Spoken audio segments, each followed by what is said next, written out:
Yo, I finished a jigsaw puzzle the other day. It took me like 2 weeks to do, which is pretty impressive because it said 2 to 4 years on the box. There's a lot of big updates coming this year to old school RuneScape, and it's kind of exciting. There's always good stuff each year, but there's definitely some big ones coming this year as well. Wanted to break them down. We're even going to rank them at the end of this video using a nice little ranking spreadsheet thingamajiggy. But first off, what I wanted to say was thanks for clicking on the video. It's a big, it's big for me. Let's jump right into some of these updates right away. So there's a page on the old school wiki called upcoming updates. You can find a lot of the information here. I've been locked in on like Twitter and Reddit and stuff like that, trying to gather as much information as I can so that this is more organic rather than me reading off of the page. But we've got the roadmap from the summer summit that happened in September, which is not really summer. And a lot of these things, they've shown some videos, they've shown a bit of stuff. We don't know a lot about some of them. We do know a lot about others, yada, yada. I'm just going to kind of push on here. So a lot of these things I'm not going to even read, like upgrading the official game client, sailing. We're not talking about sailing. We might talk about sailing. It's just, yeah, we'll definitely have to talk about sailing. It's kind of a big deal. Game jam, giant bosses, stuff like that. But yeah, we're going to kind of do it in what we can in chronological order. So look at the timestamps on the video. You can jump ahead if you want to hear me talk about a specific update that you're looking forward to. But otherwise, yeah, we're going to do this from what we know as chronological order. So this was their roadmap that they posted earlier. Right away in January, February, collection log update should be coming. That's the biggest one out of this part here. It's stuff that was worked on in a game jam. And let's look at that right away because it's pretty cool. And the title of it is Some Absolutely Cloggers Updates, which is cool and funny. Mod Husky and Mod West worked on a collection log update that enhances the overview page. This is big. People are now going to be able to green log specific things in here, such as bosses. Imagine you green log your bosses section. Currently, it goes like boss by boss, and you'll be able to push in to see like everything once again. Probably got the old view still, but that's a nice overview page, especially the latest collection logs that you have on there, getting all the sigils and whatever else. It's kind of cool. And you can also see how many you've gotten and what tier you currently are and what your next tier is. Now, the Staff of Acquirement, this is a cosmetic reward that you get for each tier of stuff, basically, of clogs. So 100, 200, 300, all the way up to 1300, which is pretty sweet.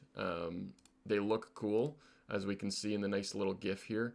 That's the base level one, and we're not going to sit through this whole GIF, but this update is coming. It's coming soon. What else do they have with it? They've got some big things such as the high scores for collection logs and stuff like that. So that's a big one coming in early January or February. Next up that you can see already on the screen is the Royal Titans. Don't know what the heck that is. Well, that's because you know it as the Ice and Fire Giant bosses. So they're coming to, I guess, what's the word I'm looking for? They're going to collaborate, not collaborate. We already have the other two bosses, the Moss Giant and the Hill Giant. So, yeah, I don't know. Complement, whatever. That's probably the word I'm looking for. We are going to get the Ice and Fire Giant. So what are we looking at for that? There it is. The Royal Titans. This is what happens when you do a one-taker. The Royal Titans. So the Fire and Ice. I'm not reading all of this. Basically, mid-level boss aimed at people level 90 to 110. It is a duo boss, so duo scaled. So you can solo it. It'll just take twice as long. And it also says you miss out on the second chance at a juicy unique to split with a friend. So some interesting things there. For rewards, these are the three rewards, basically. The Twin Flame Staff, Mystic Vigor, and Dead Eye. So those are two prayers, and this is a staff. There's actually also a necklace, but it's kind of whatever. So the staff, you need 60 magic to equip, and it lets you autocast spells from the standard spellbook. It's kind of cool because it will automatically cast whichever spell the monster is weak to, which could have some uses, probably doesn't, but if you've got the runes for it, it will just start casting that elemental spell automatically, depending which one you're fighting. I remember the Dagonoth boss from the Lighthouse quest. Yeah, this is like BIS for that. That's game breaking. It's a 6-tick attack rate, which is slower than a T-bow, slower than a shadow, but it has a echo spell effect. So they're already trialed this with the Raging Echoes League. They like the thought of echo hits, and they're bringing them in with this staff right away. So it'll deal up to 40% of your max hit. Has a chance to do 2 spells at once, yada yada, stuff like that. There's a bunch of DPS and stuff like that, but to summarize, it's going to be worse than a harm staff, better than like a Trident of the Seas, better than a shadow against like certain things that are weak to like elemental stuff. Like if it has 100% elemental weakness, Twin Flame Staff better than Tunic and Shadow, but worse than the harm. So it's like a mini harmonized orb. You can look at it like that. The untradeable prayer scrolls will make your prayers more stronger, more gooder. So right now, if you look at the prayer book that I've got here, like we have augury, we have piety. Now the mini piety is chivalry. We don't really have a mini rigor or augury because they're just so much worse. So they fall in between these prayers, but we're not adding more prayers to the book. They're going to take the same slots. So if you have Eagle Eye and you read this prayer, it will now turn it into Dead Eye, and you won't be able to use Eagle Eye anymore. So that's kind of how that works. And you can see Rigor is 20% range attack, 23% range strength. Eagle Eye is 15 and 15, and now it's going to go up to 18 and 18. So it's bridging the gap. This boss is just completely bridging the gap from the mid to late game, which is fine. It's inconsequential. It's not raising the DPS ceiling on anything. It has some interesting items that could be used in different scenarios. One of the examples for the Twin Flame Staff is you're going to use the Twin Flame Staff to get your Trident of the Swamp, like your Magic Fang drop from that, and you'll use it if you don't have a Trident of the Seas yet. It's all right, and then these prayers are better until you get Rigor and Augury. So I don't want to spend too much more time on this one, but that's kind of what we're looking at this point. Now, a big new update. See the little black spots on the map? There's 2 of them. There's one down here and there's one over here. This whole area is going to get filled in. Right now we've got the Stranglewood, and that's where Vardorvis is. And then over here we have our Camtorum. If you haven't explored Varlamore yet, it's pretty cool. Look at this whole like area. They've got a Colosseum. We got all this cool stuff in here. We've got some hunter guild, stuff like that. A whole new island that most people haven't even been to yet. This whole black area is going to get filled in. It is called the Varlamore, the Final Dawn update, and it's got a lot of stuff coming. Okay, right away, like it's a new area, new quests, etc., etc. But like new bosses. Okay, hello, are we finally getting an end game boss? Yeah, we are, because it's past a poll. It is called the Doom of McQuaidly Hodel. Don't know how to pronounce that one because they could have called it like Doom of Steve, Doom of Hank. Just make it easy, guys. Like, come on. Lumbridge. Like, that's such an easy thing to say, but now we've got like Gooply Smokel and like Flamply Jampler as new boss names. Like, come on. You just bring it back to simple names. We've got a new boss coming. It is called an Enrage boss, is what they're calling it here. It basically is you can fight it once, and when you kill it, you have the decision to make. Do you want to leave with the loot that you have acquired, or do you want to fight a tougher version of the monster in hope of getting an even bigger prize? You can repeat this process as many times as you like, but the boss will become increasingly challenging and the rewards increasingly lucrative. If you die, any loot you've earned will be lost. You'll be left empty-handed. So this is pretty exciting. It's going to be in the Tlati Rainforest. So again, over in that black chunk that was on the world map. There's gonna be some cool stuff with this boss. We don't know what the item is that's going to be coming. So it says the rewards will be pulled at a later date. As of making this video, we don't have that yet. However, I made a video previously looking at the Sunlight Spear as a potential item for Old School RuneScape. Maybe this could fit there. Previously, in Game Jam 1, Mod Husky and other mods, but it was mainly Mod Husky that I saw as kind of leading this one, looked at basically the Colosseum years before that was released. And they said they wanted to have like a boss, like a wave-based boss where it gets harder and harder and then it drops something. And they talked about maybe dropping a new mage cape, best in slot, Currently, the best mage cape in the game comes from a 30-minute piece of content in the wilderness. And it is so strange for that to be the case. I definitely think for Magic they could add a best in slot mage cape. And when you think of, we have the quiver for range, which comes from the Colosseum, wave based. We have the Infernal Cape for melee. Putting a mage variant of that coming from a very hard boss, I think it makes sense. They could probably say, like, yeah, if you get to level 10 Enrage, then you have a chance at the cape, and as you push further and further, it gets better and better. I would like them to have a tradable reward from this. Give us something that, like, end game PVMers can just grind out and repeat. And everyone's going to be at the Tob Bank with their Zuck helm on, and they're going to do exclamation point PB McCoydly hodl, and nobody will be able to type it. But people are gonna call this thing Dom for sure. DOM, Doom of Machely Flap. Yeah. I'm excited for this. This is very, very exciting for a lot of endgame PVMers. Hopefully, mid-game PVMers can at least do wave 1, and there's probably some uniques that you can get from that. I'm going to review whatever blog they post on this boss for the rewards, because these rewards are going to be game-changing rewards. They're going to be huge. They're going to be big. They're going to be best in slots for sure. I'd be shocked if they're not. Now, coming with Varlamore is other things. The new area, the new quests. So there's going to be a master quest coming. So not Grandmaster, but master. The new bosses. The second boss they talked about would be an AFK, or low intensity boss, that is a giant sand crab with gems stuck in its back or something like that. So that's coming as well. New Slayer dungeon. So we can always use more Slayer dungeons. Slayer dungeons are just cool, honestly. Like, it's going to be called the Custodia Pass. Perfect spot for new Slayer dungeon. A new creature not encountered yet anywhere in Gillinor will be the star of the show. Won't pose too much of a challenge. You need 54 Slayer to kill it. So think like, I don't know, like Turoths. Like, it's going to be pretty bad, but there's going to be a unique drop from them as well.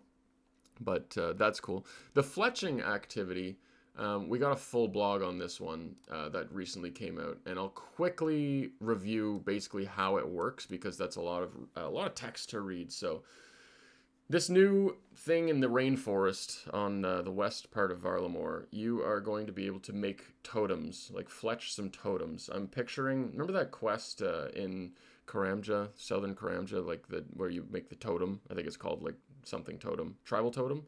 No, that was, yeah. Anyways, I'm lost on that. But so the totem making minigame, you're basically grabbing some logs and fletching them.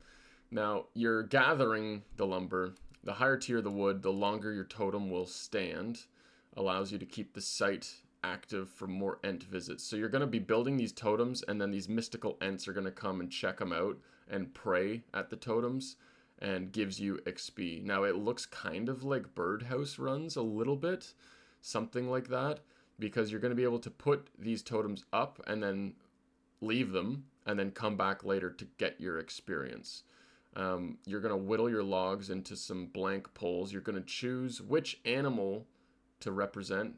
So like if the forest doesn't have many rabbits, you're going to whittle your thing into a rabbit log totem. It's weird. Again, it's a sobering reminder that we play a medieval fantasy game. When you carve your totems, you can either fletch unstrung bows, crossbow stocks, or shields and use them on your totems as decoration, which will increase your amount of XP gained. So if you have some leftover stuff from your fletching grind, you're going to be able to do that. Yada, yada, yada. You're going to get some XP. Cool! That's basically what it is. Now, the rewards for this, number one, is a bowstring spool. So right now, the meta for fletching is darts. You can get, carpool tunnel. A bunch of people get in a car, and they get in the carpool lane tunnel, going into a tunnel. That's what you can get from fletching right now with darts, which is not great, but this will allow you to string 27 bows at a time in your inventory if you take the unstrung and you slap them together with the strung ones.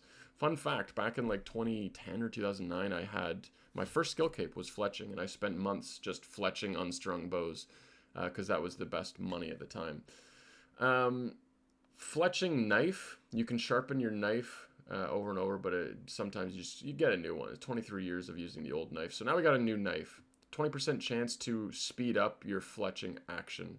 So again, they're making it so the other fletching training methods will be closer to Dart's XP rate. Primitive whittling blade plans, words. This will be something where while you're chopping a tree, it will auto fletch your logs into arrow shafts.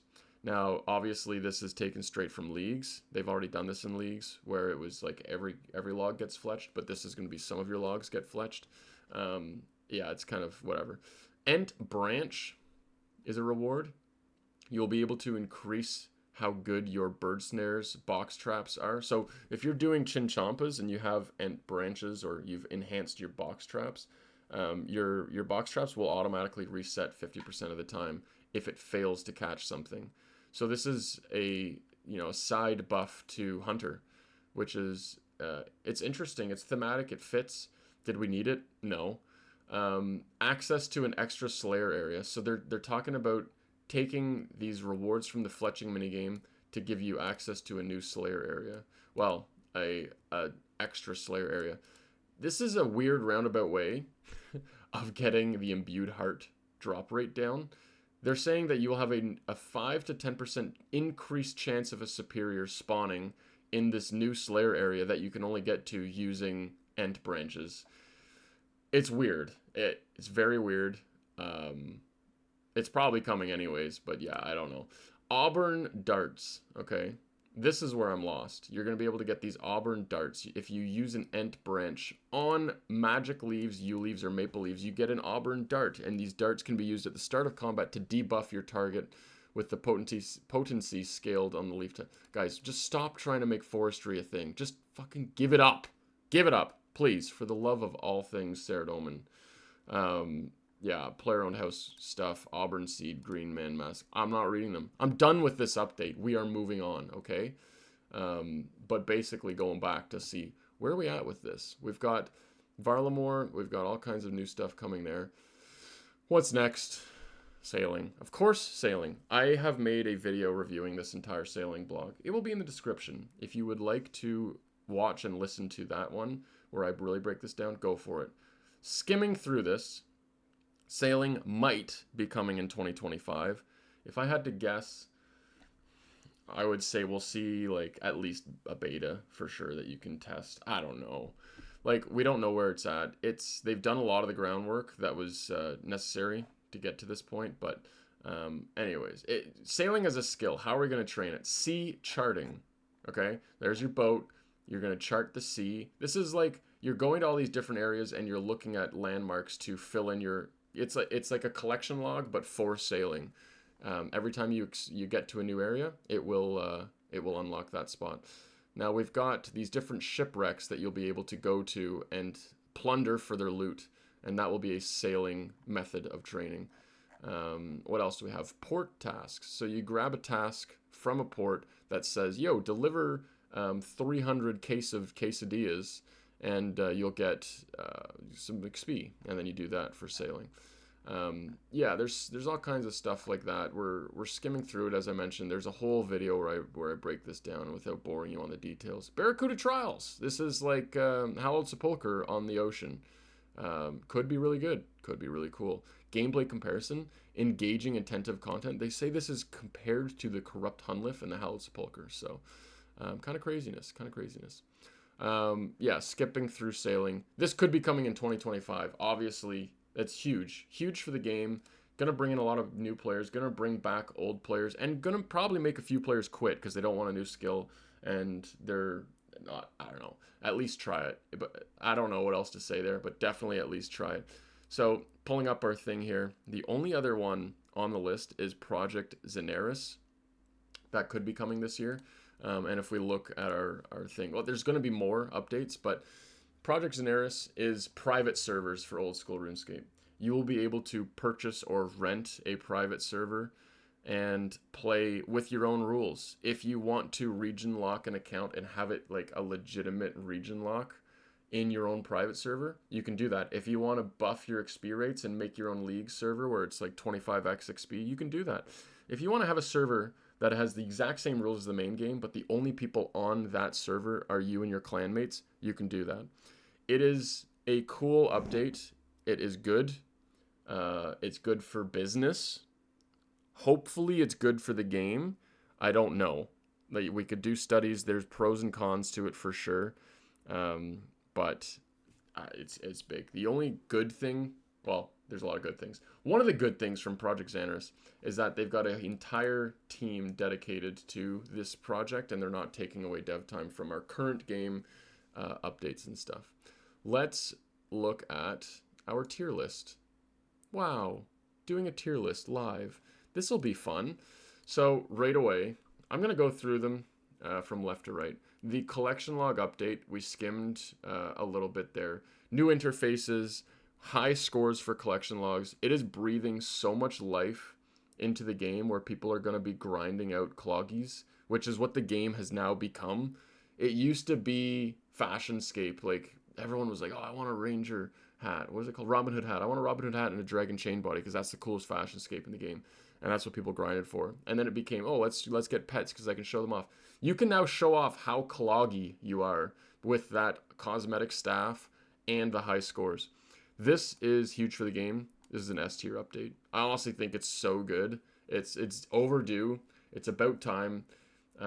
If you're an Iron Man that started before the collection log was released, you can use your old collection log items on the collection log book and it will unlock it for you. So they're post-dating collection logs too. That's like that only affects a very small amount of people, but they're just like cleaning up the collection log and making it good and like integrated properly into the game. The Enrage boss.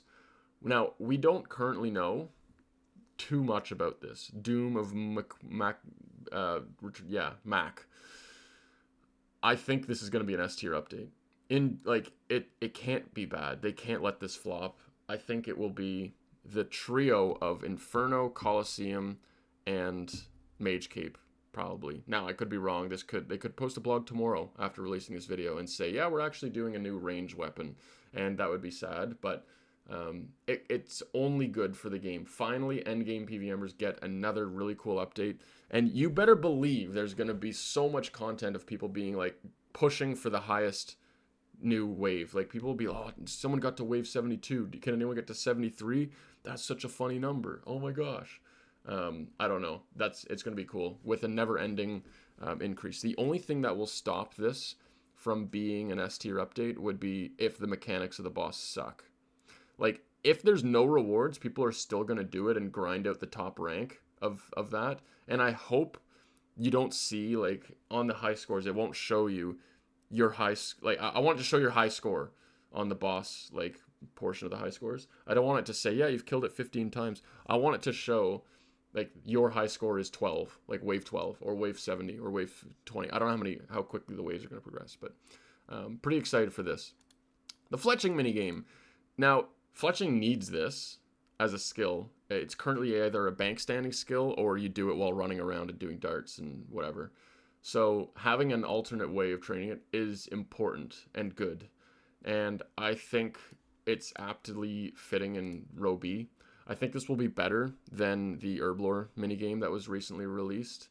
I think the rewards, some of them are like pretty good. They're pretty good rewards. I was like, oh yeah, I'm pleased with this. Now, not everyone's going to do this. A lot of people have 99 fletching, and a lot of people are just going to fletch bows, but there will be a collection log for it. So it might be a clog and log update, but those are still good. Private servers. I mean, this is not chronological order anymore. Now, if these come out in 2025, these could be amazing for the game in the S tier. They could kill the game and everyone plays private servers now. I don't think that's going to happen. There's no way. Is every single new player that comes into the game just going to play on a private server as opposed to the main game? I don't think so, but there will be some that do. So I really don't know where to put this. It could be an A, it could be an S. We're going B tier with this one as well. It's going to be good for the game. Not everyone's going to enjoy it. It's going to bring new players in. Not all the new players are going to come to the main game. It's just like there's too many unknowns with it right now that I'm just dropping it in the B tier. Now, the Royal Titans is a boss fight for mid-game players. If it was mid-game, I would put it in the B tier, which there's going to be a lot of things in the B tier. But I'm going to put it in the A tier. It's fixing up the progression of magic a little bit, which is needed. Remember when you used to go from an Ivan staff to a Trine of the Seas?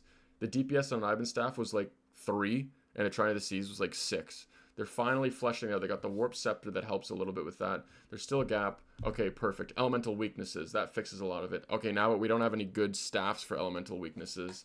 So this gives you one. So I like where this sits. It's like between A and B for me, so I'm putting it A. It deserves it. It looks decent. And I'm definitely, like, even as an endgame level 126 player, it's aimed at level 110. It's not too far off. It's going to be harder than the Huey Codal, I believe, and should be in a good spot there. I'm going to save sailing for last. New quests. Does anyone actually like new quests? Like, I know some of you do, and this could be, like, at the top of your list. For me, it's going in the D tier, because, like, dude, I don't care. I just rush through the quests so that I can do the content after the quests. Now, it's a master quest. If this was a grandmaster quest, I would be excited, because that's like Song of the Elves, Sins of the Father, stuff like that. I'm putting this in the D tier because, like, it's just an inconvenience for me. So that's where it's going. A new Slayer dungeon. It's like, ooh, I'm excited for new Slayer dungeon, but then you hear that the new Slayer monster is level 54 Slayer. I don't know who this helps. I think there's enough stuff in the current or the old school RuneScape map where you don't need to now travel all the way to Varlamore to go do Slayer. Maybe they can spruce it up and make it cool and interesting. I like new dungeons, don't get me wrong, but I don't think this is as good as private servers or Fletching minigame. Like, there's no way. This is just a little nice little update that's like, yeah, go for it, throw one in. Now, sailing. Some of you would have this in an F tier. You put it below the D tier. You would put this in the C tier because you're like, I don't want it, but it's probably good for the game. Am I going to cop out and put this in the B tier? No, I'm not. It's going all the way to the S tier. It's not going. It's going to the A tier. I've already decided where sailing is going. I am advocating for sailing. I'm in the private sailing Discord for sort of people that have a pulse on it, and I think it's going to be great. I have joined Rice Cup, Rakesy, and Mint Mad Cow on their podcast to talk about sailing at least once, and it's going in the right direction. Sailing, the possibilities for sailing is like completely changing the game. This is what I look forward to, and I'll try and paint the picture so that maybe you can get excited for sailing if you currently are dreading this being added to the game. You're going to log in on a Friday night. You're going to jump in Discord with the boys, and you're going to get on a boat, and you're going to go plunder some islands. You're going to go fight some sea krakens. You're going to chase down some great white sharks or something like that. Or you're going to just AFK and go find some stuff in the ocean to fish and catch some new fish. You're going to go to a new island and just do some content on that island, stuff like that. It has a method of training for everyone. They've already shown that. There will be more coming. There will be a raid for sailing. There will be boat combat. It's like, if you like Pokemon, where you're walking around and all of a sudden you get roped into an encounter, you can run away and flee, or you can stay and fight and maybe get some cool stuff. It is huge. It's huge for the game. My argument for sailing being in the game as a skill, not a minigame, it always should have been a skill. It's like jarring right now that our game is so cool and so great, and then when you go to like travel on water, you get a stupid 3-second cutscene on a map of a boat going somewhere. Like, it's weird. We should have always had sailing in the game. It's hindsight 2020. We're like 23 years into RuneScape 2 at this point. But I think it always should have been in the game. I think it's going to fit. I trust the JMods. As of now, I trust the JMods. Now, ask me again in a month. I might change my mind again. But it's coming. I think it's coming in 2025. I think it's going to be huge for the game. We're going to see new high player count for sure on the day of sailing release. I just hope they hit this one out of the park and make it... I want everyone to be happy. Like, I genuinely do. I want all players to enjoy it. I think the way they're approaching it, they will have that. So that's it for me on this one. This is what's coming in 2025 as of now. There's going to be more stuff sprinkled in for sure. There's going to be another summit where they release what's happening after all of these updates. But for the most part, this is what we're looking at. I'm excited for 2025 in Old School. It's going to be a good year, I think. And appreciate you watching the video. If you liked it, like the video, comment below what are you most excited for. And don't forget to subscribe because I'm posting more content all the time. It's a good time. All right, peace out. And realistically, at the end of the day, it is night. So